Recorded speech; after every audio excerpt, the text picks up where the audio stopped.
everyone, and welcome back to my channel. For those that don't know me yet, my name is Pauline, and for those that do, welcome back. Hi, nice to see you again. Thanks for joining me. Now listen, last week, as you may recall, I said I wanted to do some countdown style videos because, you know, it's just a little intense. No, that's the opposite. It's a little less intense, and it's just, you know, my way of easing myself back into it. So whilst doing research for this, I've really tried to be serious, okay, serious.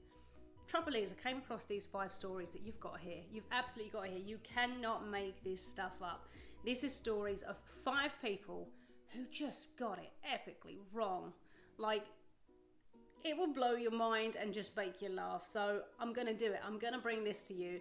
I'm recording this on Monday. I don't know when I'm going to get it to you because my computer's taking forever to upload stuff. So I'm recording on Monday. I'm saying it's Monday. I'm going to start your week off with an absolute huge smile on your face, kicking off at number 1 with Michael Anthony Fuller.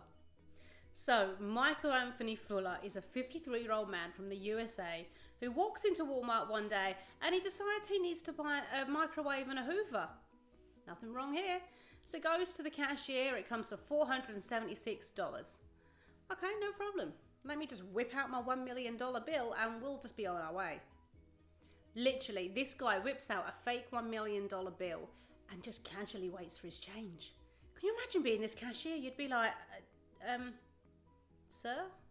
What was he expecting? He literally stood and waited for his change. He called the police. He got arrested and he got charged with trying to obtain property by false pretenses and got put on a $97,500 bail bond. Now, the dude couldn't afford the stuff that he bought in the first place, or tried to buy, and now he can't afford to get out of jail. I mean, you really couldn't make this up. But he's not the only one to ever try this. There was a case in Pennsylvania. Now, I'd like to know how this one worked out, where a man tried to buy marijuana with a fake $1 million bill. Who crossed him up? Did the dealer ring the police and be like, yo man, I've got someone here trying to buy my product with a fake $1 million. What the hell happened there? And not only that, there was a guy who tried to pass off a fake $1 million bill in a kettle that he donated to the Salvation Army. Like, I don't know, maybe he had good intentions, but what? It was never gonna work. I mean, personally, I've got a few of these little babies myself. Completely real and legitimate, you know, completely, just, you know, casual. I'm gonna go to Tesco's later. I need some buns. Yeah. I mean, you've got to hand it to him though, really. Having the bottle to walk in there with this fake $1 million bill and just hand it over and genuinely expect to get your change. I mean, I can't even say the number of what the change is. I'll put it down here somewhere, but to stand there and expect to get that change. I don't know about other people around the world, but in the UK, if you get a £50 bill, I hate it. I feel like the biggest criminal going. You get a £50 bill and nobody believes you. You hand it over to pay for your shopping and they're like this, getting their little pens out. I feel like the biggest criminal in the world, and I always get stuck with the slow ones or the loud ones, and everyone's looking at you and you're like, Jesus Christ. You know, and it's real. So how the hell did he get a $1 million bill and just go, yeah, cool. It's cool, yes. Got tons of them at home, yeah. What? Considering in America, the highest printed bill is $100 at the moment. Like, how did he ever think that was going to work? You've got, I think they did a 1,000, a 5,000 and a 10,000. I think they even did a $500 bill. But they stopped printing them because nobody used them. Can you imagine it? I'm gutted if I lose a $5 out of my pocket. Can you imagine having $10,000 bill in your pocket and, I don't know, you pull something out of your pocket and lose it? No wonder they stopped printing them. I mean, the highest one they printed was $100,000, and that was in December 1934, I nearly forgot, to January 1935, and that was only used between federal districts. It wasn't actually in general public use. So, I mean, the guy had bottle. It's all I can say about him is, I don't know, do you give him kudos for trying? I don't know. I don't think I would. So up next we have Donald Chipp. Sorry dude, I can't say your name. Back in 2016, he was suspected of vandalism, so a warrant was issued for his arrest, including a picture which the police put all over their Facebook page. This guy, honest to God, if you got a warrant out for your arrest, Everybody knows you hide. Nope. What this guy did was text in a better picture of himself. Basically saying, and I quote, "Here's a better picture. That one is terrible." Just what? I mean, nobody likes pictures of themselves. I hate pictures of myself, but I would not be texting in to the police going, "Do you know what? It's a bit dodgy. Can you, here's a better one." What? And not only that, he wanted to justify his actions to the radio station. So he rang the radio station and they said, and I'm going to read this so I get this totally right. Hang on. "Man, they just did me wrong. They put a picture on that made me look like I was a Thundercat or James Brown. Google it, on the run. I just can't do that." Like, what? I just can't, honestly. I can believe it because there are some stupid people out there, but what the hell? So basically, with the help of this radio station and Donald himself for calling in the first place, he was arrested. What happened to him? Oh, it just says he was arrested. Sorry, I totally forgot. He was arrested later on in Florida. I'm assuming they managed to track his calls, or the radio station got his details, but come on, Donald. Duh. And up next, we have yet another dumb-ass criminal. Like, seriously, this guy, though, I must say, his name's Christopher Wallis. He's 24, from Maine in the USA. This guy reminds me of something out of... Can you remember the old... the Scream movies, but not the proper Scream, like the Mickey take ones, you know? Them ones? Oh, God, what were they called? Oh man, I can't remember. Scary movies.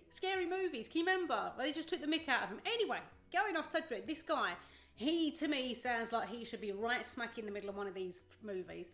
He had a warrant issued because he was suspected of stealing cooking equipment, right? So the police issue a warrant, again as usual. He managed to evade police for weeks on end. He then started getting cocky and he was posting Snapchats of himself saying, you know, I'm hiding at home from the police. So a couple of his followers alerted the police that he's at home, so go and get him. The police raided his house, couldn't find him anywhere, you know, so that's that. Is it Christopher? Do you know what he does? He's in the cupboard. Living his best life. I'm in the cupboard from the police. Police can't find me. Oh my God, Christopher. See what I mean? I can just imagine him like in the cupboard with his snacks, like, what? So again, his followers alert the police he's in the cupboard.